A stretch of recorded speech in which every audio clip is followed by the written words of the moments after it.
За тэгвэл Их Британд ажилгүйдлийн түвшин сүүлийн 2 жилд үзэгдээгүйгээр өссөн үзүүлэлттэй гарсныг үндэсний статистикийн газраас нь мэдээлжээ.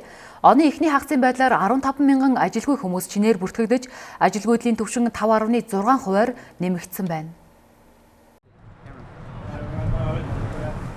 The Institute of Public Policy Research Улс улсад өнгөрсөн 3 дугаар сараас 5 дугаар сар хүртэл ажилгүй хүмүүсийн тоо 185 саяд хүрээд байжээ. Энэ нь оны эхний хагас улирлын байдлаар 15 мянган ажилгүй хүмүүс шинээр бүртгэгдэж, ажилгүйдлийн түвшин 5.6%-аар нэмэгдсэн гэсэн үг юм а. Статистик мэдээнээс харвал энэ оны 3 дугаар сараас 5 дугаар сар хүртэл ажилтай хүмүүсийн тоо 30.98 сая байжээ.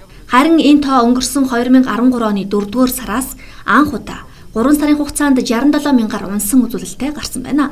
Судалгаагаар тус улсын баруун өмнөд хэсгээр ажилтай хүмүүсийн тоо 77.4%-тай буюу өндөр үзүүлэлттэй гарсан бол нутгийн хойд хэсэгт хамгийн бага буюу 67.9%-тай гарсан байна. Жилийн өмнөх үеийг мөн үеигтэй харьцуулбал бүтэн цагаар 265 мянган гаруй хүн ажиллаж байсан бол энэ тоо 272 мянган гаруй болж өссөн байна. Харин хагас цагаар ажиллаж байсан хүмүүсийн тоо 7 мянгад хүрчээ. 60 гаруй сая хүн амтай Их Британи улсад өнгөрсөн 2013 он гэхэд ажилгүйдлийн түвшин 7.9% болон нэмэгдэж байсан удаатай. Тухайн үед ажилгүйчүүдийн тоо 256 саяд хүрээд байсан юм.